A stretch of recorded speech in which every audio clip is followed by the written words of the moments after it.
Alright, so we're going to talk about GI, liver, biliary, and pancreas. The butts and guts and everything in between. So GI being very vascular, obviously it does start obviously in your mouth, goes until it, basically as it goes in until it comes out. So you got your oral cavity, your esophagus, your liver is the secondary portion of it, your stomach, your pancreas, gallbladder, all the fun stuff. So you get down to your rectum and to your anus and then the commode, essentially. So, it's the final farewell. So your big things of what I wanted to point out dealing with GI. Big thing just to make sure you know as far as when you are doing an assessment, what organs and what is basically in what quadrant, so that you know how to appropriately identify for what is actually going on.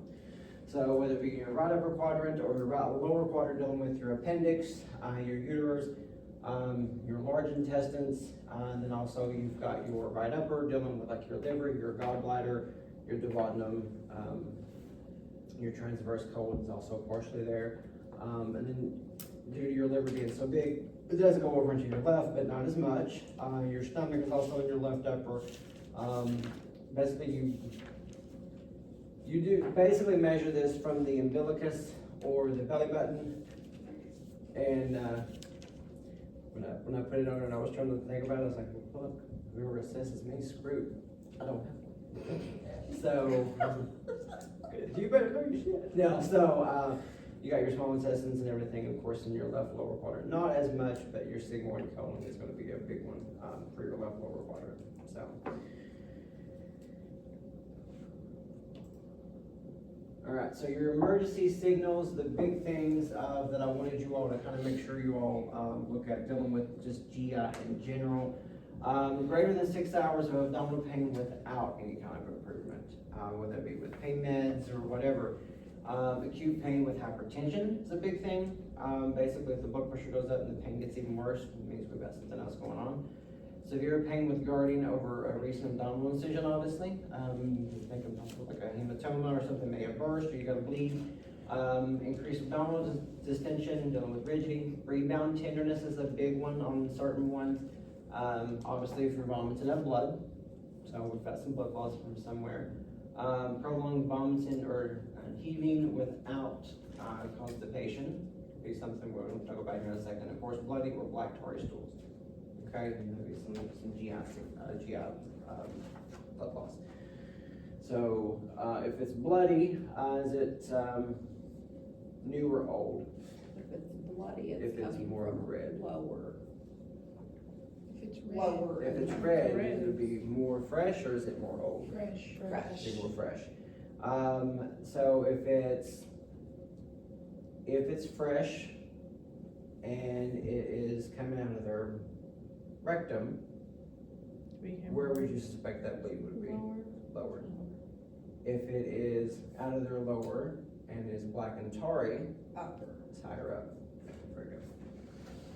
You know, that coffee ground emesis is going to be a big thing that you'll see, so it could be like an older one as well. All right. So diagnostic tools. I didn't go into too much detail on certain things. I mean, because it's kind of a given what these are. That is one good thing about GI.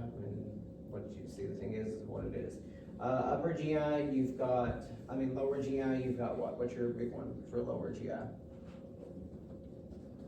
For a scope, what's it called? Colonoscopy. Colonoscopy. Upper GI? EGD. EGD. Labs, those are also kind of a given, but that's like your CBC, your CMP, and what's some specific GI related labs that you want to be looking at on certain things, so like your pancreas and all that as well. Glucose level. If your pancreas, could be your glucose, but if you've got like pancreatitis, or if you've got appendicitis, and you've got I remember when I was doing ER, one of the first things that I would always do if they come in with abdominal pain. If it's a male, then yeah, you get the same thing as you would do a female, but a female gets one extra test. You get your pregnancy test as well, right off the bat, just to make sure, because you have to make sure before they do like any type of a scan. But whenever you go in, you get a CBC, a CMP, amylase, and lipase. That's the big things, okay, that you want to look at. Fecal studies, it is what it is. Fecal, stool. Let's test it out. Let's see if it's got a couple different things in it. That could be what? If you're C. diff, whole blood, and also, what's the big one that they look at for the stomach? Fecal, non-fecal. It could be your bowel, so if it's more stomach, it starts with an H. H cholera. Liver biopsy. A big thing with liver biopsy, whenever you're doing those, the big thing I want you to make sure you remember is that when you have a liver biopsy, the patient should be and remain in bed on their right side for 2 hours, flat, directly right over, putting pressure right over that incision. Why is that? Stops the bleeding. Bleeding. Because the liver is so vascular and you've got so much going on in there, and it's obviously that it helps reproduce everything. So yes, you want to make sure you don't get any bleeding. Paracentesis fluid, dealing with paracentesis itself. Those are actually quite fun, I think, when I help do those in IR. You do your ultrasound, you'll see the fluid and everything on the actual ultrasound as you're doing it, and then you'll see it just pop right in there. It'll shoot out, and you pull it out, and it kind of dribbles down. So, they will send that particular fluid off. What would you want to, what issue, if you're testing the paracentesis fluid, would you think that you're actually looking for? If you're checking to see if there's infection in that particular fluid, what would be the issue? What was the disorder or? Societies. Ascites. Is this ascites? With societies, well, the ascites is actually the The collection liver. or the dealing with the liver. But if you're wanting to check and see if that's infected, Peritonitis. peritonitis is a big one. Very good. So you'll also, so increased abdominal pain, tenderness after paracentesis could be a serious complication. That's going to be hemorrhage and shock. So always make sure that you're monitoring the patient's vital signs during and after dealing with paracentesis. Because if you pull off a lot of fluid with the paracentesis, you usually have to give, they give albumin afterwards. They usually give 100 ml or like 125% of the albumin, usually for like every 2 to 3 liters that they take off. And the reason why is basically because if you pull all that fluid off, you don't put anything technically back on, that can affect your blood pressure a lot. You don't think it would be, considering it's coming from a peritoneal cavity, but it'll take it down. So, and the reason, what do you think that would be? What's your, Trying to compensate for all the fluid you took out. okay, but why would your blood pressure be higher with Because it's putting pressure on like. exactly, so you're having to force that through it just a little bit more. So now your heart doesn't have to work as hard in order to get it pumped through to where it needs to, so your blood pressure is gonna be lower, so you're gonna be more relaxed. Well, if you take all that fluid off, in addition, if you gave medicine or anything, any antihypertensives before that, then your pressure's gonna tank. So, same thing with dialysis when they take them in. We'll talk about that. That's another soapbox. I always have with dialysis. Of course, and then of course you got nuclear med, ultrasound, and of course you got MRI. So, On the test, Ms. Dillon contradicted that, so he's right, Ms. Dillon's wrong, but on the test, I think the opposite. Third spacing does not do anything to blood pressure, is what she kept saying, because it was out of circulation. well, it's not directly right in your vascular space, yes. However, the effects of what it does will have. Yeah, Yeah. so that Goes was the opposite. not to confuse you, you know, she's like, it won't, this fluid doesn't affect your blood pressure. Yeah. So I put this up here because got a couple questions, and obviously regarding when you take an actual x-ray of a patient, you will see if it's just air, it'll be black, nothing, all right? Fat will be the slightly darker gray, soft tissue, bone, and of course metal will be white, okay? That's actually what you'll see on an actual x-ray itself, just a basic x-ray. Ultrasound, I got this on here basically to show you that ultrasounds are very good for a diagnostic tool to actually show for like any type of tumors or masses or anything like that, okay? Because x-rays written necessarily, you don't know what it actually is, so the actual ultrasound will give you that. And of course, your multi-dimensional, like your layers, you're wanting to slice it out, that way you can kind of see everything. That's gonna be more of your CT and of course your MRIs, okay? That's the reason, and there's a couple questions on that too, from what I put on here, and then next week, that, as far as what the visualization of what that may look like. Quick question, so what color would blood be? Would it be towards the white or What is that? blood? Like Blood? just like- More of the, it's gonna be more of the fluid, so you're getting more of just, like, Just curious. I was right in wondering. here. Okay. You're gonna be in between this, yeah. It's like, it's also like, that's also kind of basically like your peritoneal fluid. Whenever you're doing an ultrasound, that's what that's gonna be showing up as well. It's not completely black, but it's almost there. It's like a free space, essentially.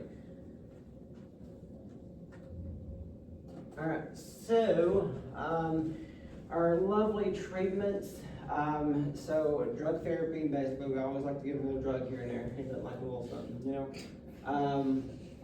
Makes the world go by, right? So then of course now your surgeries, now unfortunately with GI, with such a vast area, there's a crap ton, literally, crap ton, of surgeries that has to go with this. So it could be from an ileostomy, colostomy, and then you've got the resection with anastomosis, and then you've got your tips, ERCP, so it's a lot.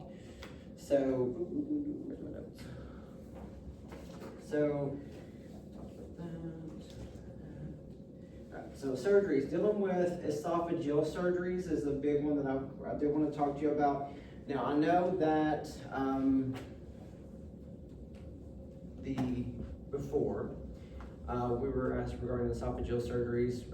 It's not so much a surgery, but we did talk about the esophageal varices, dealing with like the liver, so we'll talk a little bit more about that here in a moment, but, if you have to have that particular portion removed, that's also dealing with the esophageal surgeries. There is,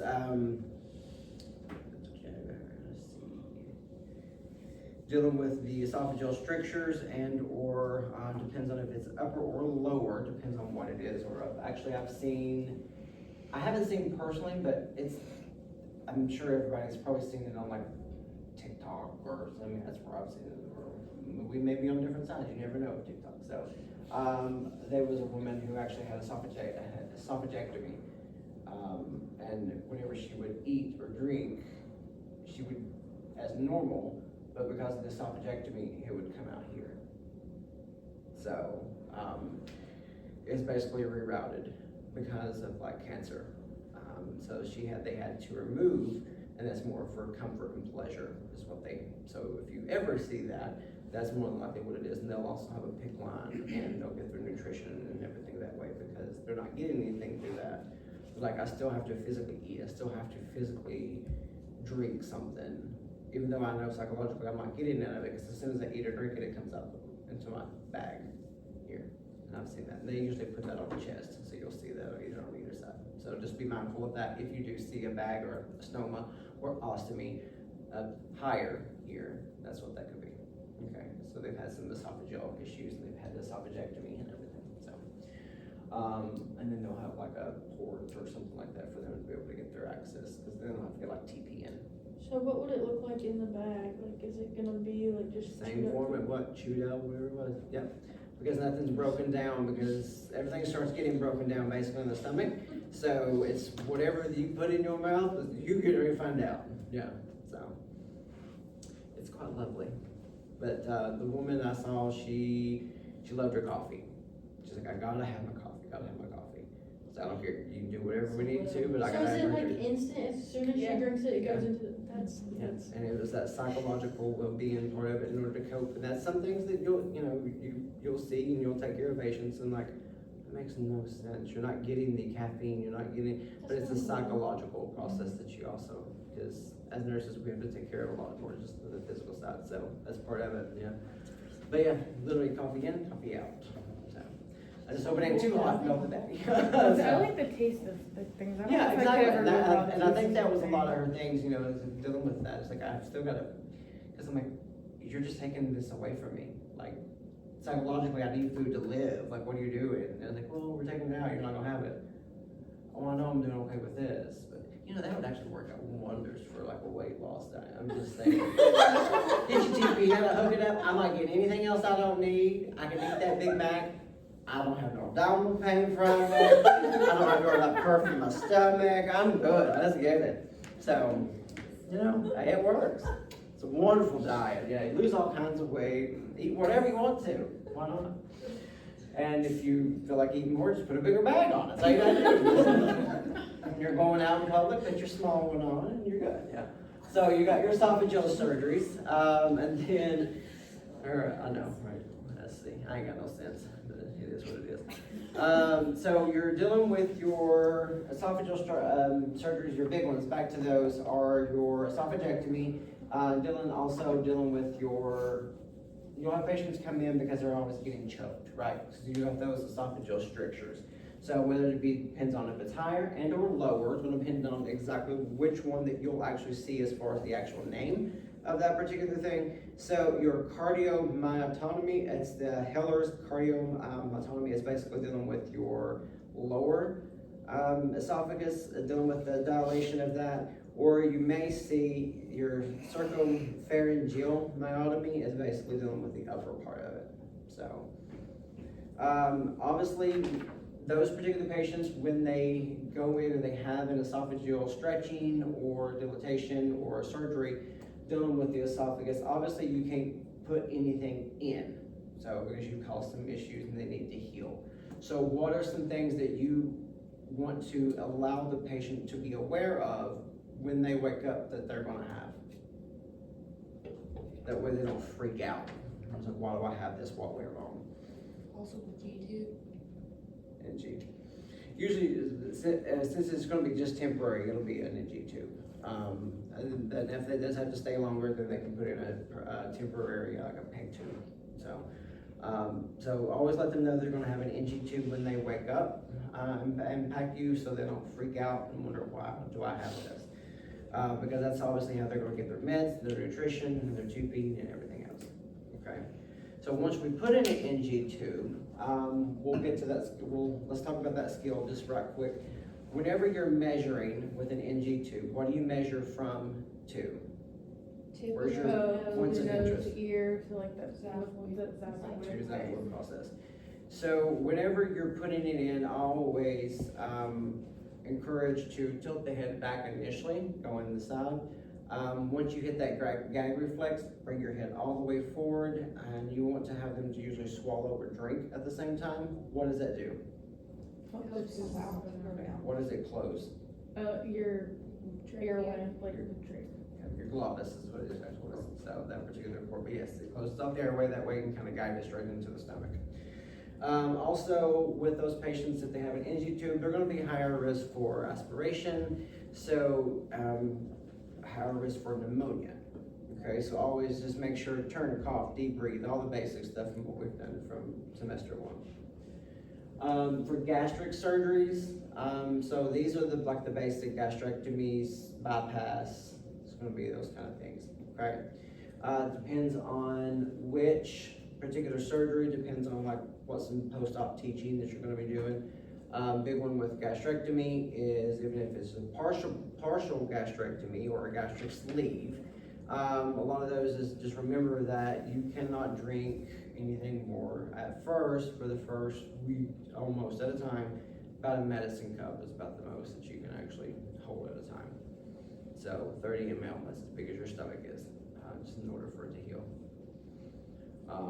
So a lot of those clears during that first week after a gastric sleeve, just because of making sure there's no bleeding and tearing and everything else on the inside. Then you slowly advance up from there. Each diet you'll go up is a week at a time. Okay. You will not starve to death. You will lose. The big thing you'll focus on is protein. So a big thing with that is hair loss. Personally know that. So, it is true. Yeah. So, and then also bowel surgery with an ostomy. So now this could be like a bowel resection, like if you were just removal. So you have a colectomy, and, they have to do a, ostomy. There's two different, I know it sounds really stupid when I say it like this, but there's, two different types. In this particular portion, there's temporary or there's permanent. I know it sounds really stupid, but actually that's what they're listed as, when you actually do that. And it's actually on your Jeopardy style, so there's a portion on that as well. So dealing with that, obviously if it's temporary, it can be reversed, put it back, and basically when it is temporary, they're doing that in order to allow the bowel and that particular section to heal before they put it back together. And that particular, don't you answer, this particular portion of that is called what? What is that word or term that you'll actually see when they fuse back two portions of it together? I don't know it.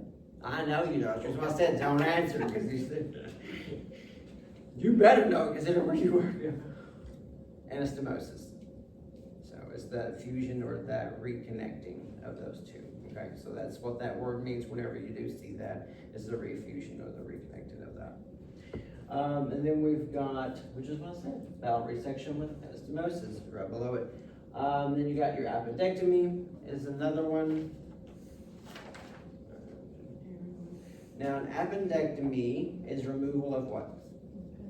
Appendix. So, unfortunately, is there another way to treat why we're having to take that out? So if we're having to take the appendix out, what's it called? What's the issue? Why are we taking it? Appendicitis. Is there another treatment of choice? Or what's recommended is, or effective, I should really say, treatment for acute appendicitis? What do we treat it with? There's not one. The really only effective way to take care of that is to remove it, so, unfortunately. So, one thing that I thought was good to remember, because to be honest, I forgot it. What is actually the purpose of the appendix? You may remember.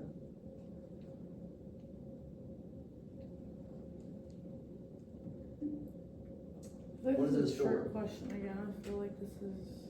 Huh? I feel like this is a trick question again. No. It's not. I just thought it was very useful. It's like, oh, that makes, like, I love that. That's neat. Because I forgot about it, honestly. Honestly, Because I didn't hear about it, and I mean, I didn't, because we have not really talked about it since school. So I'm like, I forgot about that. But what's it store? You may have any idea. It store good bacteria, because that's where the small bowel are. It stores the good bacteria basically in the bowel in order to help with that normal flora. Very good. All right. So if you have appendicitis, what is one thing that you never want to do? When you are assessing the patient, they're complaining of abdominal pain. Don't push on it. Yeah, you never want to apply pressure and or also one other thing. What's something that these little old ladies or basically anybody always like to, if you see them post surgery, they've always got this pad. Oh, like the heating pad. Heating pad. You never want to apply heat. Why would you not want to apply heat? What, the heat draws blood to Okay, it. which means it could rupture. So it can increase the chance for basically that appendix to rupture. I was So, piecing it together. yeah. So basically vasodilation, because it draws it in, you increase more pressure on the appendix, you cause it to burst. And that, of course, now is a life-threatening emergency and that needs to be removed. So no, don't do pressure as far as home palpitation, and then no heat. So now, also, if you have appendicitis, what are a couple other things that you do not want to do from the other end? Strain. Okay.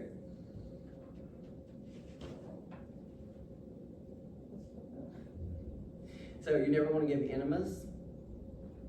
So, and you know, like certain laxatives, because it causes you to strain.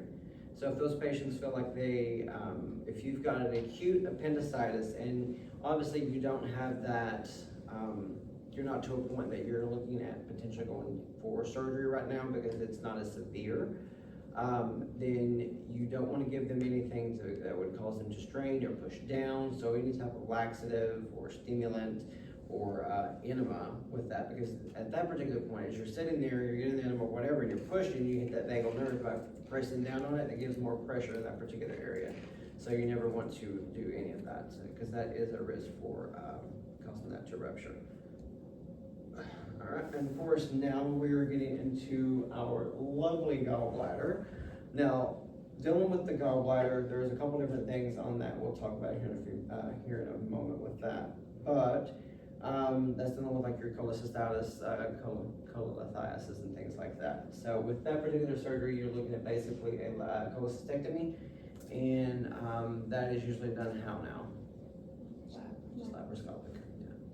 It's very rare. They haven't had to do open in a very long time, so you just have these big scars and everything else from them. But now it's just all laparoscopic, so it's not as bad. And then you go over to your liver transplant, resection, and repairs. So we'll kind of talk about those. Now dealing with tips. Amen. So we got your transjugular intrahepatic, basically it's that shunt. And why would we need a tips? Remember? Stones in the gallbladder. Okay, what else? What's the main reason for the TIPS procedure? To let bowel flow. Okay, get a little bit more behind it. What's it causing in there? I wanna say it's something with like the portal hypertension. Exactly, it's portal hypertension. There's a couple other key indicators I'm gonna be pointing out. I don't know if they teach them as much anymore in school, so I don't know if you've heard of them, but you will definitely see them. I've seen them actually a few different times. So, and they're, it's quite neat. So, and it's on the review as well. So for portal hypertension, it is very vascular. So dealing with if you're having a TIPS procedure, what is one of the major labs that you're wanting to watch for? Because of where it is so vascular. H&H. There you go, your H&H. All right, so now we're also is a ERS is another thing. Is not an ERCP, it's endoscopic retrograde. It's a spirotomy, basically. Just the viewing of that, not so much anything too much, but so now we're going into the priority needs for these patients or things that you're wanting to watch out for. So any type of GI problems, you're always going to have a lot of diarrhea. You watch out for constipation. Altered tissue perfusion is another big one, and of course bowel incontinence, obviously. So we got some other indicators of what could be going on. All right, so let's talk a little bit more. Let's go into each one of these. Appendicitis, we've already kind of touched base on. You've got your inflammation. Obviously, itis is what that means. So breaking your word back down. So appendicitis it's the harbor of the good bacteria to protect the gut, which we've already kind of talked about. So where is your pain with appendicitis? Okay, your right lower quadrant.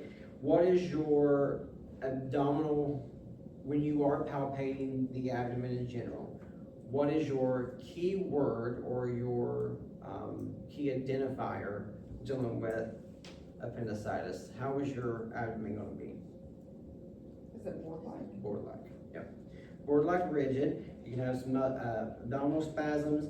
Now your later signs, now those are early. So those things that you can kind of pick up on kind of early on whenever you're doing your assessment. But if you're unfortunately and you're catching it late, you're going to be getting that constipation. That's when you get that fever from 99 to 102, tachycardia, and of course a sudden sensation of abdominal pain.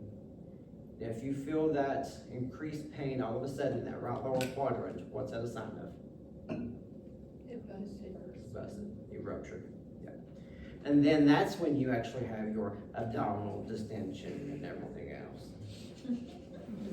Yes, if you're swollen like that, it's itis. I understand it's going to have a little bit, but you're not going to have abdominal distension in that particular area. If you've got distension, you've got rupture, something you need to OR now because you have okay?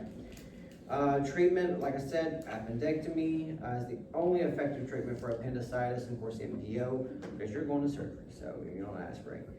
And then we go into gallbladder and biliary tract disorders. So that one, first one we've already said it, but it's cholecystitis, which is the inflammation or irritation dealing with the gallbladder. And then you've got your cholelithiasis,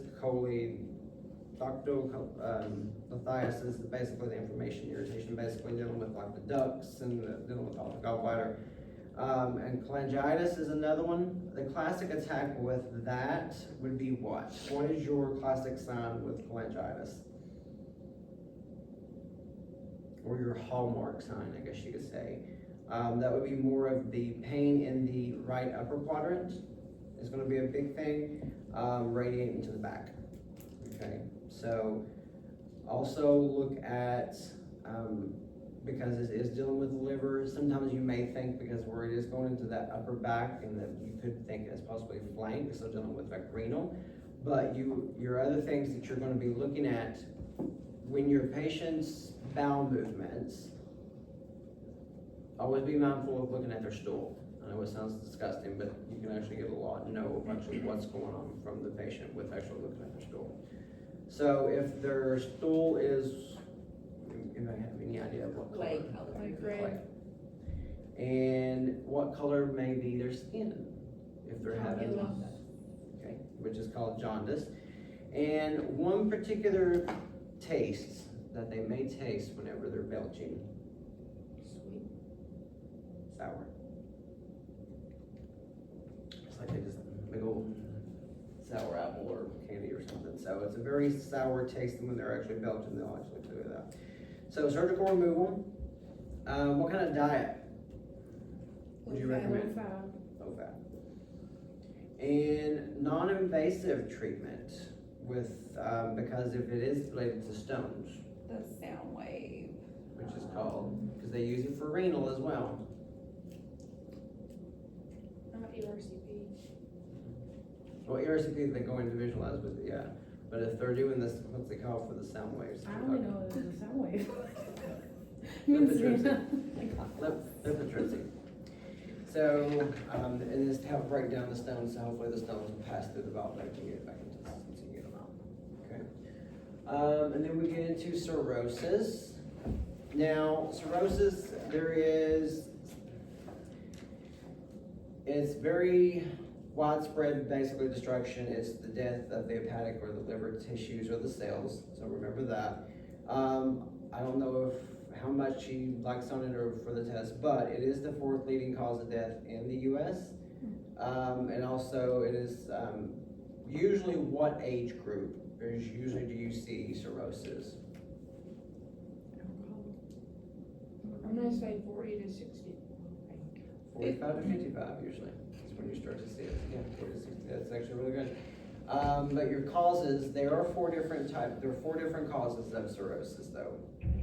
So you've already said the one, so that's alcoholic.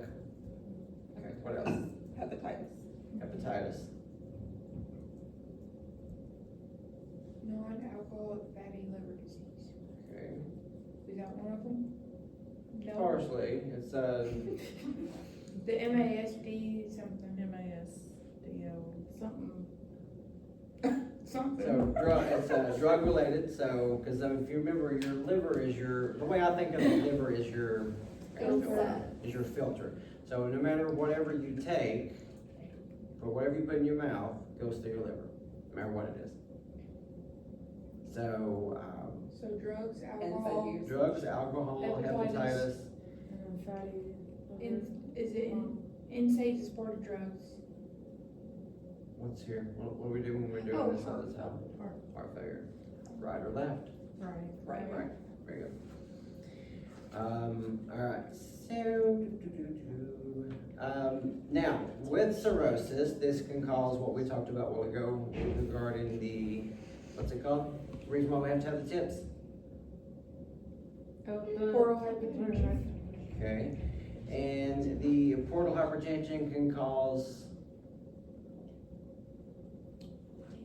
what is it with dealing with the esophagus? Esophageal varices. So, now dealing with the portal hypertension.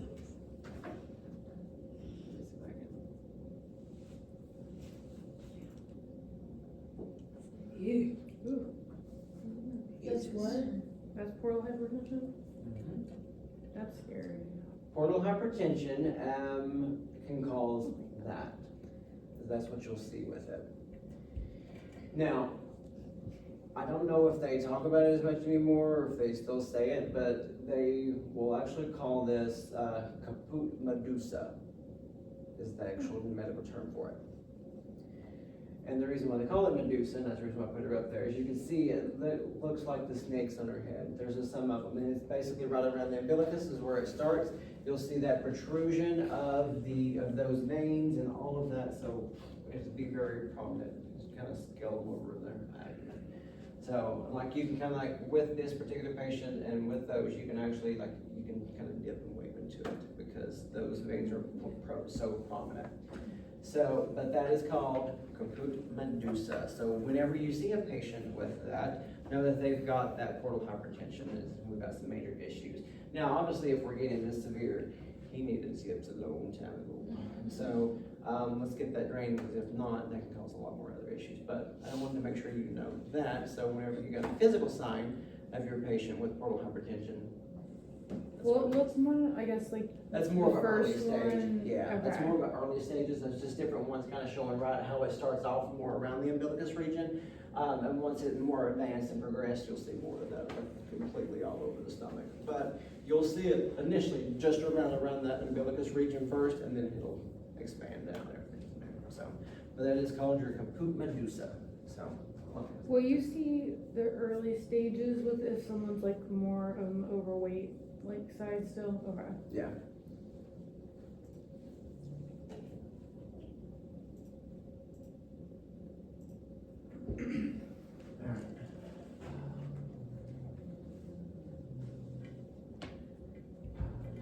So dealing with cirrhosis, since we're still talking about that, dealing with cirrhosis, what's one of the medications that we usually give a patient with cirrhosis? Lactulose. Okay, what's lactulose do? We wanna get that ammonia level down. They're Okay. gonna have diarrhea. We want them to poop it out. It targets the ammonia and it throws it into the bowel and makes you shit it out. So now, if you go in, you assess your patient, and you notice that they are, let me put it this way, I'm trying to word it so.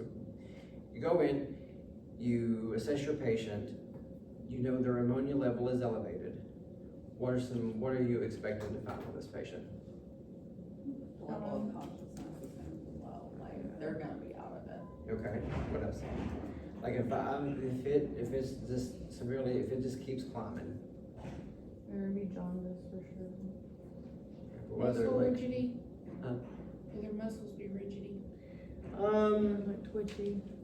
It can, because they'll have more tremor, so you'll notice the tremor just because of the ammonia, because of the toxins. And then once it gets so high, what will happen? Coma. So lethargy. So if you get to a point of lethargy and or that induced state of coma almost, so if you get to that point, what are some things that you may expect to do or see to be ordered? Intubated. Okay, what else? But you're needing to get that ammonia level down. What are you gonna do? So if they're in that particular state, you can, once you intubate, you can drop an NG tube at the same time and get your KUV to get your confirmation and give your lactulose that way. If not, you may have seen a lactulose retention enema. Do you wanna give them any diuretics? No? You Or is that just can, gonna it's- dehydrate them? It's the more,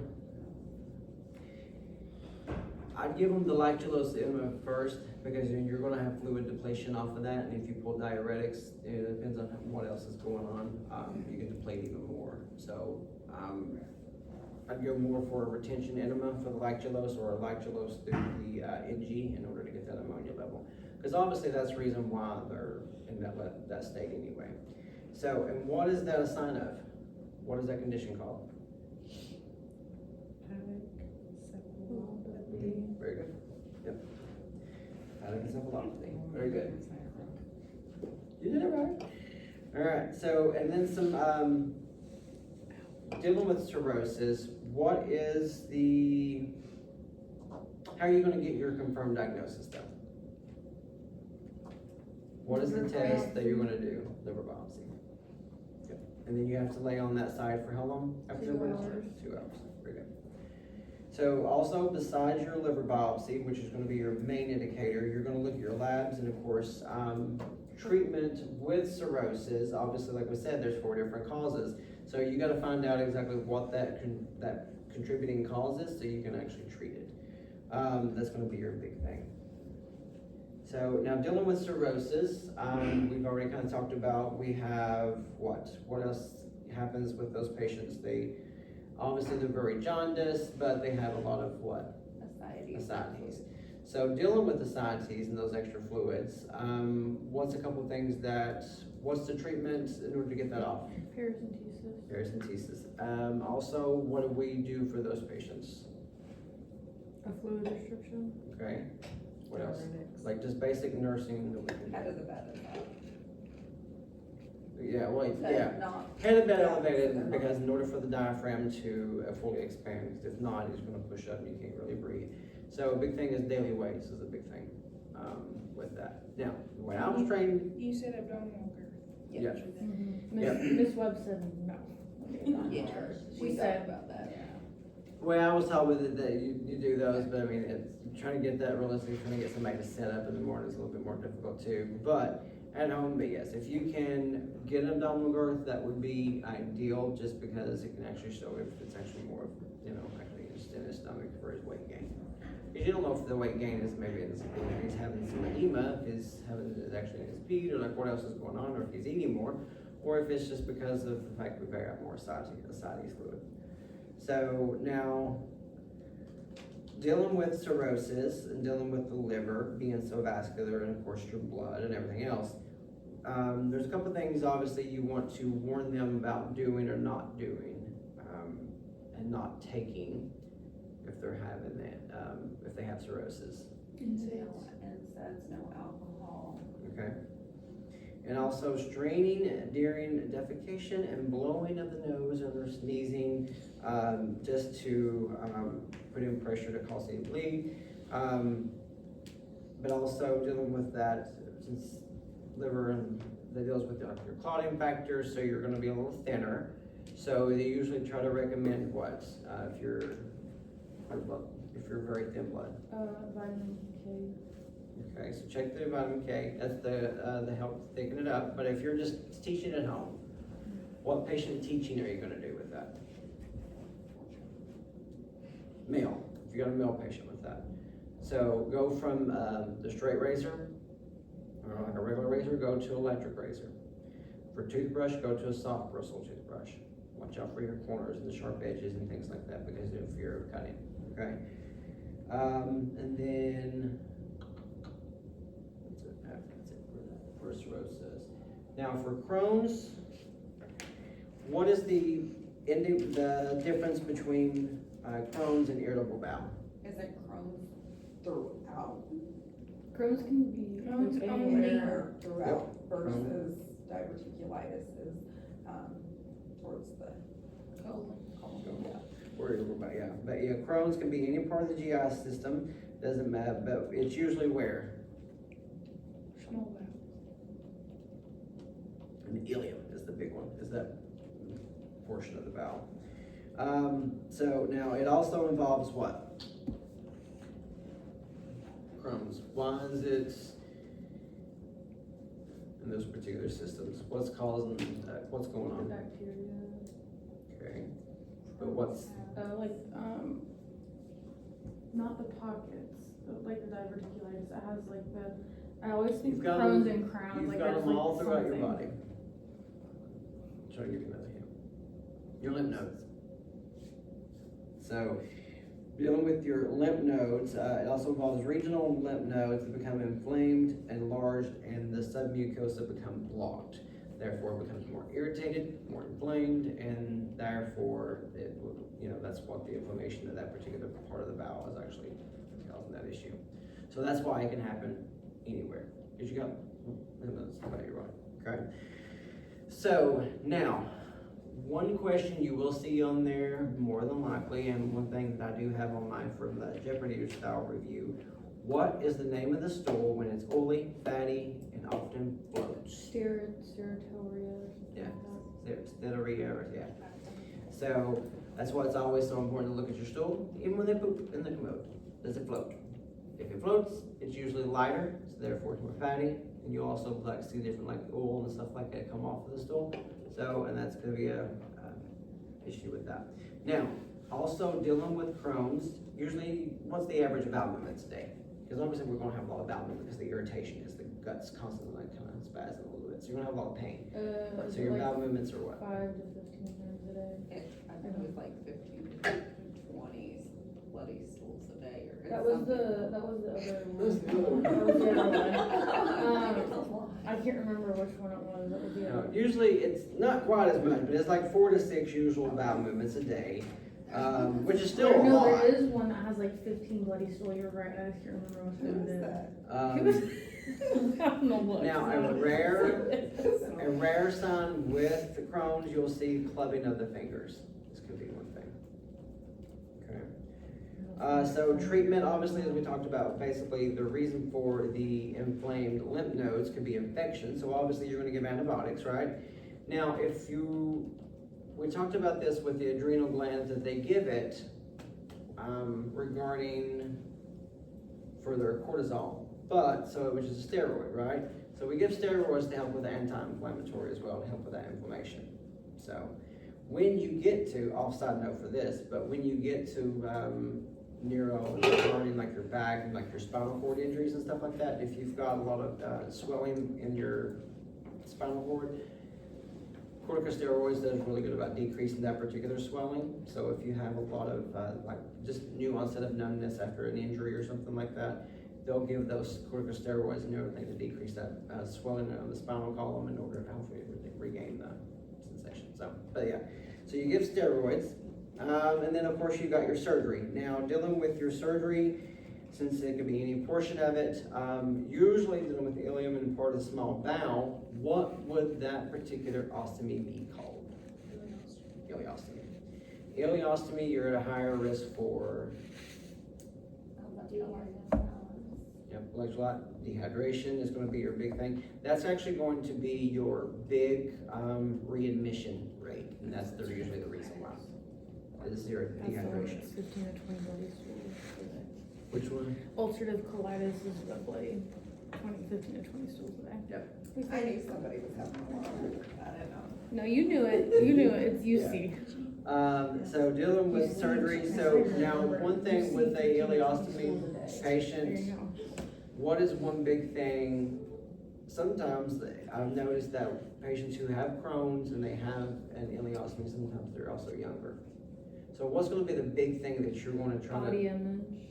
Body image, it's gonna be a big thing, yeah.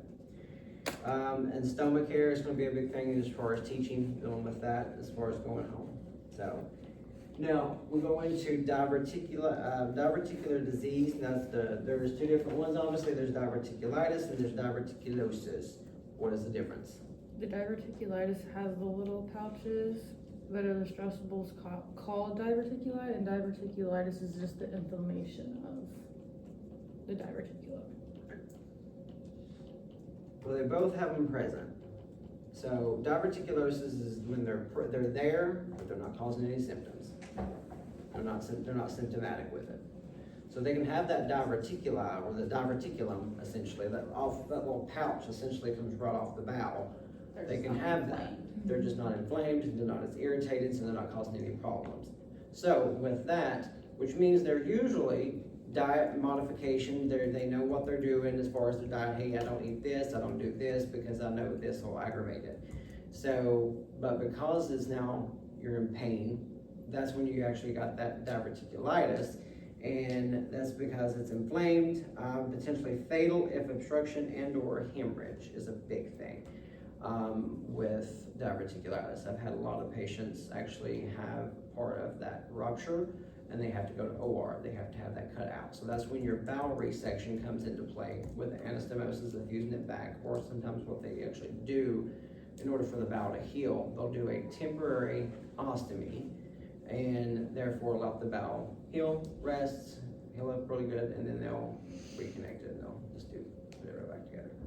Okay, so that's the big difference between diverticulosis and diverticulitis. Diverticulosis, present, non-symptomatic. Diverticulitis, they've got them, they're inflamed, they're painful, and you're in here getting meds.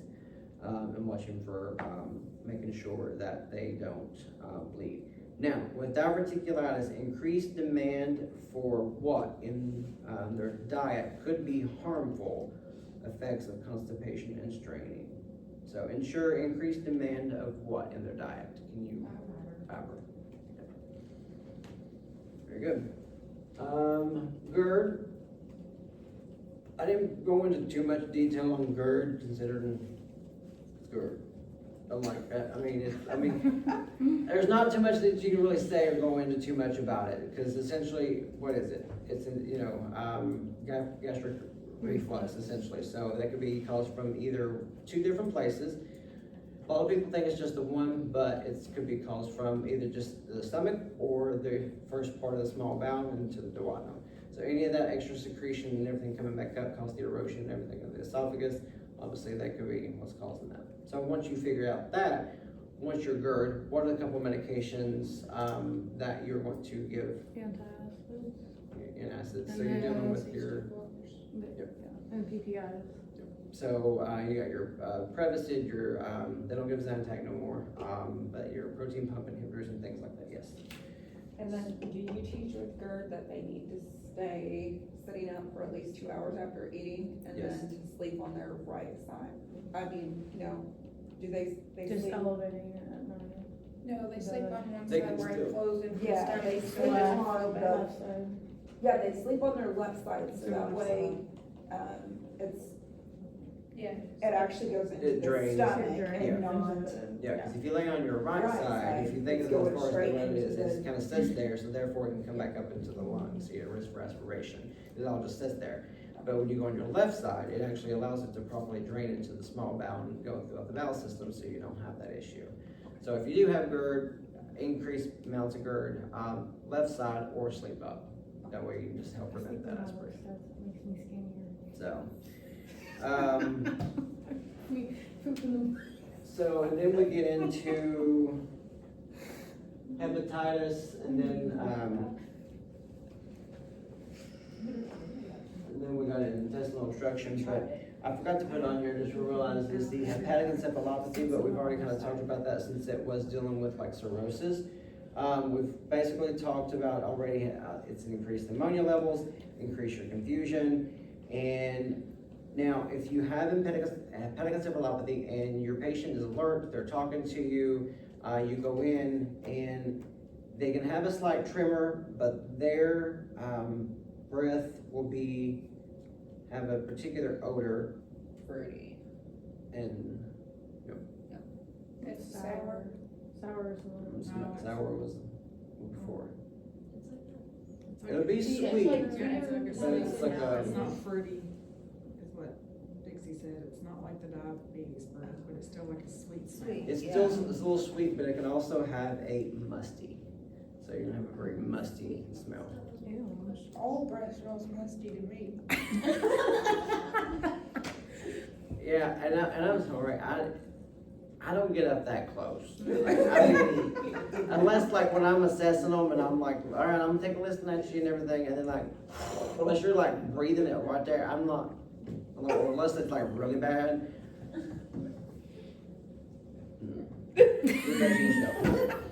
So, but yeah, just so you know, it is a very musty and a very musty sweet breath odor is going to be a big thing with hepatic encephalopathy. So, lactulose, what we've already talked about. Now, in severe cases, they can do what? Besides the lactulose retention enema and/or NG with the lactulose, what is something else that they could do in order to cleanse the blood, in order to get the ammonia out? Say dialysis, but I don't know. Am I right? It is, Okay. it's dialysis. Yep, it's hemodialysis, very good. Because you basically put that cath in, it's temporary, you cleanse the blood, you get it out in order to get your levels down really good. Very good. All right, now we can talk about hepatitis. Oh, the hip. All right, so in hepatitis, there is 5 different ones, A, B, C, D, and E. A is what? Fecal oral. All right, fecal oral. And is it good prognosis, bad prognosis? You can get rid of it, right? Okay, so we got a good prognosis, we're fecal oral, and so it's more acute onset, all right? So and then of course sexual. So obviously, depends on how you interact with who you're with. If you're fecal oral, you can get it all right there. So there you go. Hepatitis D. Blood, body fluids. Okay, so blood, body fluids, sexual as well. It usually gets worse with age. Now the prognosis with this one, it's what?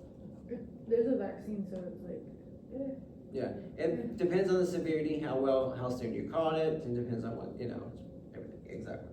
Now, hepatitis C. No vaccine, and it is, worse prognosis. Okay, so you got a moderate prognosis, and how do you get it? Is it also blood, body fluid? Yep, blood. Yep. Hepatitis D. D and E, we have no vaccine for. D is the chronic of something. Yep, it's a chronic. The chronic of one of the 80 years. Yeah, I just can't remember. D is chronic of B. There you go. Thank you. Yep, if you have Two D, brains better than more one. likely B. So, can be more severe with severity. Now, hepatitis E. She said we didn't need to know that, so we didn't really go over it. Alright, well, hepatitis D, it is acute onset, just so you know. It's primarily fecal oral transmission.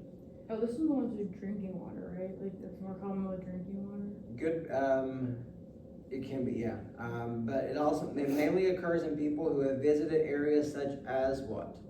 Any idea? This is why when you ask me about any recent travel, have you been outside the country in the past little Their bit? overall country?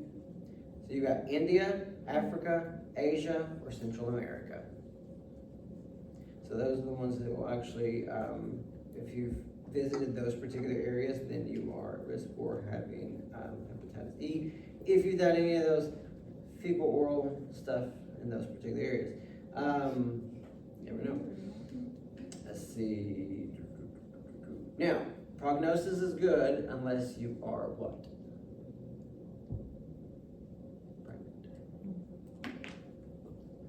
Passing it over to the baby, the immune system and everything else is already shot. I mean, because you're already going to be slightly lower because you're trying to, but yeah. So good prognosis unless you're pregnant. Okay. Now, for signs and symptoms of hepatitis, just in general, we've already kind of talked about this a little bit as far as the stool, already kind of been clay colored with the other, but you're going to have clay color with this one.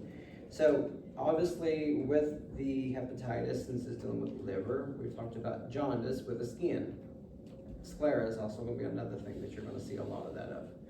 So like you'll see, the yellowing of the eyes will be a lot more noticeable than the actual skin sometimes as far as the brightness of the yellow.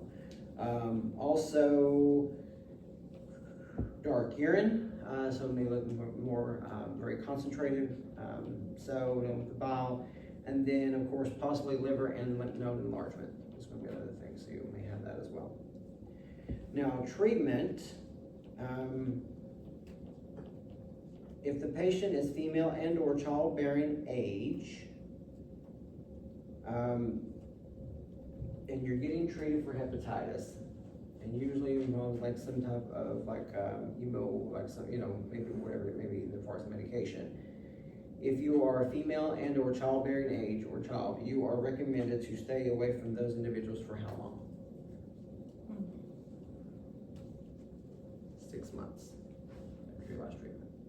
So, after treatment of hepatitis, if you're pregnant and or childbearing age, it is cautioned to be to avoid these individuals for 6 months because of your immune system and possibly transmitting and everything over. Because already, one, their immune system is going to be lower to the patient, but also to you as the woman because of just because of the radiation.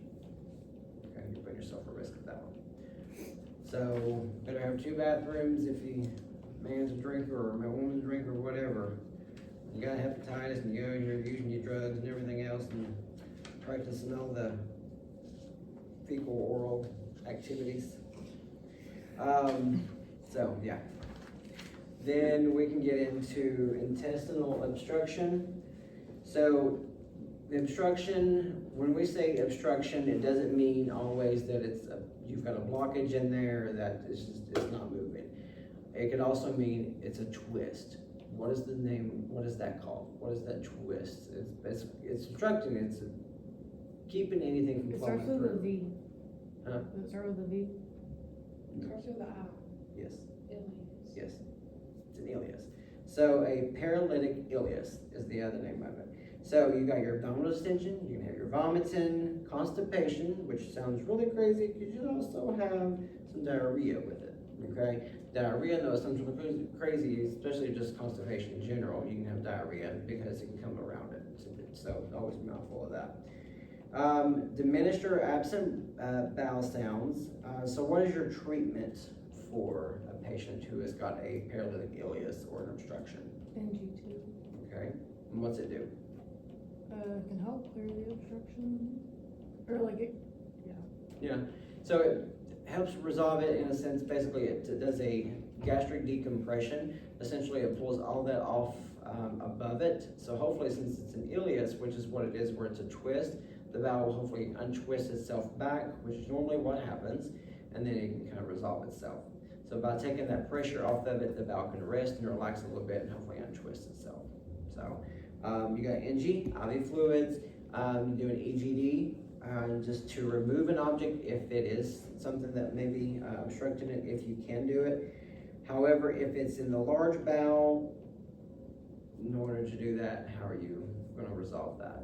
Colonoscopy, but you're going to have bowel resection, usually if it's higher up.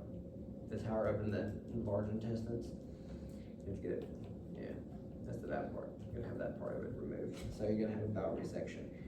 Now, there is 2 different medications that we give here, and I can't remember if y'all remember those or not, but there's 2 different medications we give to help, well, 3, to increase gastric motility, but there's 2 of them that are opiate antagonists that may be part of your quiz on there that I know she maybe wants to know, since it isn't. That way you know what it is, an opiate or not.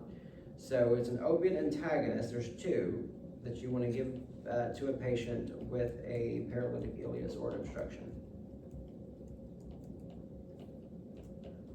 Y'all remember Relister, R-E-I-S-T-E-R, or Interreg. Those are the 2 medications that you'd want to give to those patients as an opiate antagonist in order to wake the bowel back up from the overdose of or overusage, and or after surgery. Sometimes we give Interreg after surgery in order to wake the bowel back up from after the anesthesia and the pain meds. Now, when you go in, you assess your patient. When you're doing an abdominal assessment, what steps do you do? Right lower, right over. Oh, steps. Listen. Okay, you listen. Okay. Listen. We're gonna look Look first. Listen, Someone- touch. Yep, listen, then touch. So, and when you're touching or the palpation of that, if your patient has a ileus, what is it called when you push in? Rebound. When you come back, rebound tenderness. Now, rebound tenderness could be a sign of what with an ileus?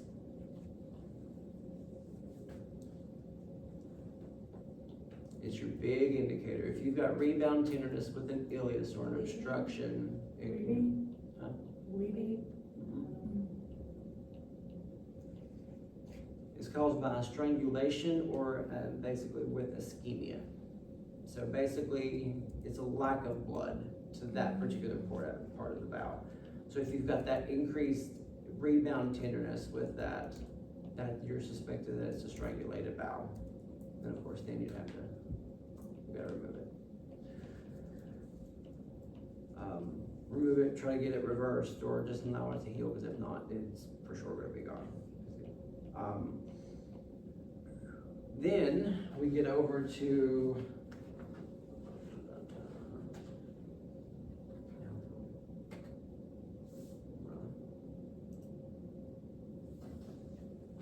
IBS, irritable bowel. Now, what's the most aggravating thing with irritable bowel that some may say? Besides the fact that you shit all the time. Bloating, What is it? bloating. Bloating? Could be, but it's also alternating between constipation and diarrhea. You can have both. I ain't shitting days and I ain't got off the damn shitter all day. That's what it is. This is the one that has two different types, there's IBS. D and IBS. Okay. Irritable, no. Irritable bowel syndrome, diarrhea, or Yes. irritable bowel syndrome C, which is constipation. Constipation. Okay. Yep, so you can have both, alternating constipation, diarrhea, and excessive flatulence, so yes. That's when you just tell them you're just full of hot air, that's all it was. So, lower abdominal pain is gonna be a lot of it. Okay, so small stools that usually contain what? What's your big thing with IBS, with what their stools may have in it? That it's okay not to freak out about when you see it. Mucus. Ew.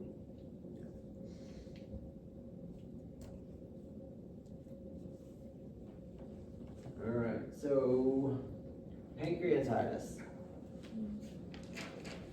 Where's your pain with pancreatitis gonna be?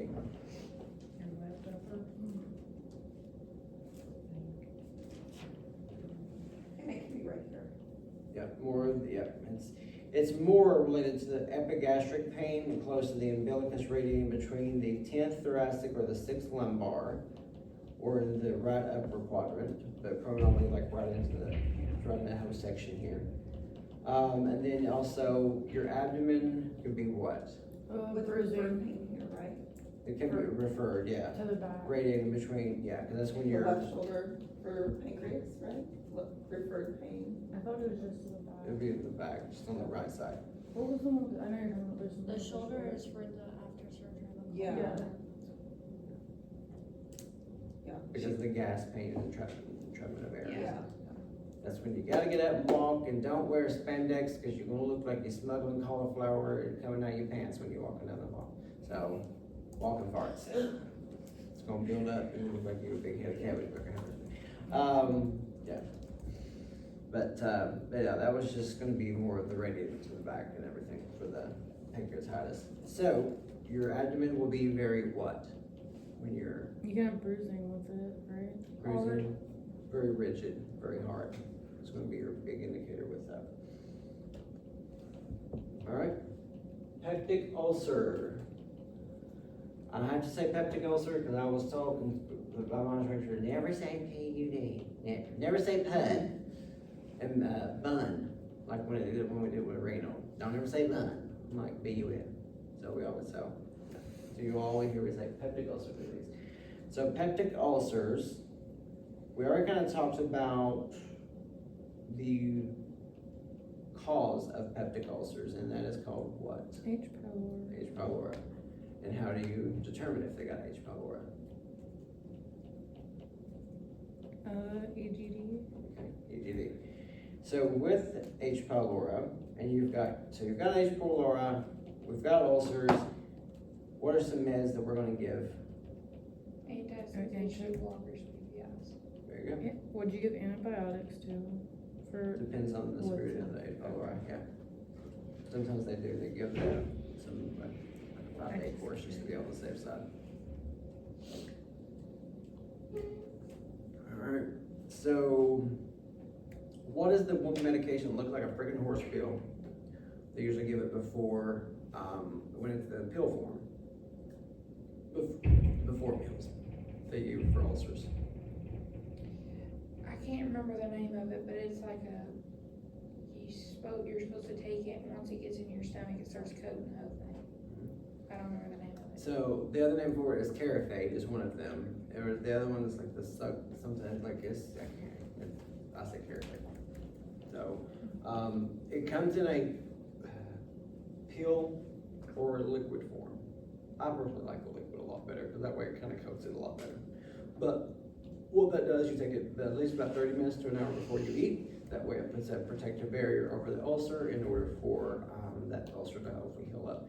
Because if not, then you eat, aggravate the ulcer, irritate it more, and it just continues to get worse. Now, one thing with ulcers, if you have, what could be a sign of a complication? Hemorrhage or bleeding? Bleeding, yeah. Very good. All right, so now we get to peritonitis. What is peritonitis? Infection in the peritoneum. It's the inflammation and the inflammation and the infection into the peritoneal cavity. That usually comes from cirrhosis because of the ascites, and then it just kind of sits there, and so, but yes. So usually with that, peritonitis, you want to do what? Antibiotics. Just want to give antibiotic treatment.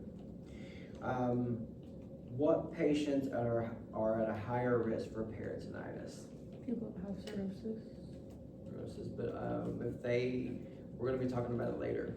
Kidney patients, Okay, and which ones that are requiring what? dialysis with chronic kidney Which failure. one? Hemo. Peritoneal. Because they've got that line straight into the thing. So, we've had a lot of patients come in who have PD, and their lines have gotten infected, and they've got severe cases of peritonitis. So, they usually give like vancomycin, some brought in some antibiotics. They put that in their fluid, and then we let that instill overnight.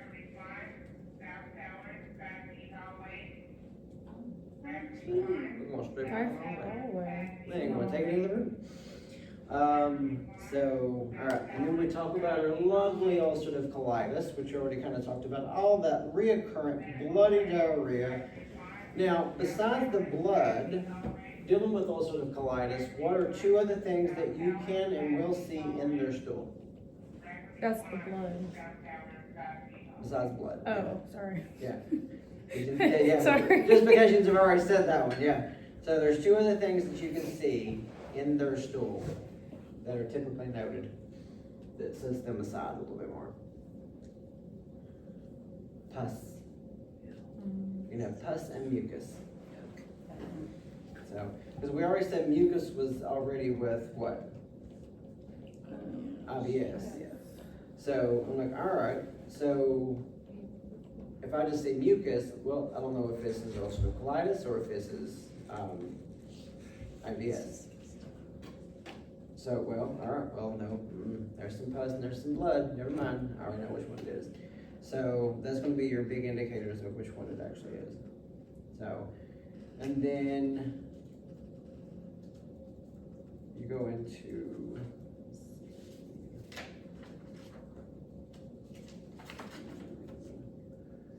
got rectum and anal spasms was after that, so that was usually a little, some complications and some issues, so it's never good. So usually just kind of give them like anticonvulsants and stuff like that to kind of help relax that particular part of the bowel, so. All right, so another little, memory jogger, I think should be up next. Well, we already talked about the caput medusa.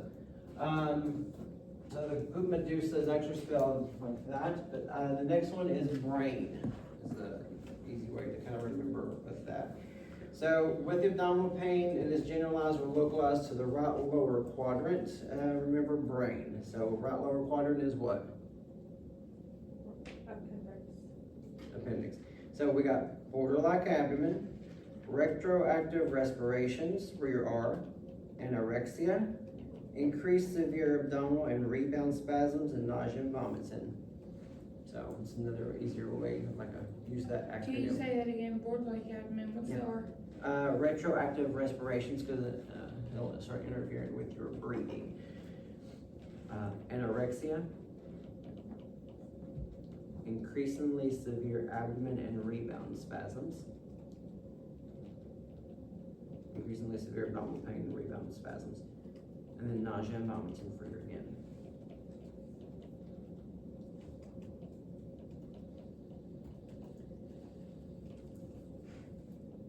And then we already talked about the medusa. Portal hypertension is where the veins around the belly button become swollen, distended due to increased blood pressure in the portal vein. And the treatment for portal hypertension, the cause of this is? Tips. Tips. Very good. All right, first little question on this. On an x-ray, I'm white. The air is black and the adipose tissue is gray. Of course, I look fabulous in any color, but my signature color is white. What am I? Metal. Metal. All right, this procedure is not recommended during the acute diverticular disease phase because of strenuous bowel preparation that is required. Enema? This, An enema? Appendectomy. this procedure is not recommended during the acute diverticular disease phase because of strenuous bowel prep is required. Colon resection. Colonoscopy, yeah. So you don't want to do a colonoscopy with biopsy. So you do not want to do that during the acute diverticular phase of the diverticulitis. So, because you remember diverticulitis, that's where you have your pain and you have your bleeding and irritation already. So if you're doing that on top of trying to bowel prep, you're gonna have a lot more bleeding, you're gonna have a lot more strenuous, because what's going on in diverticulitis? It's inflamed and irritated, and then throwing an enema on top of it's gonna do more. It's gonna continue to spaz out. It's gonna, basically your valve's gonna have a nervous breakdown. It's like, I'm done. We're like, we're just, shit it all, I don't give a damn, so have it all.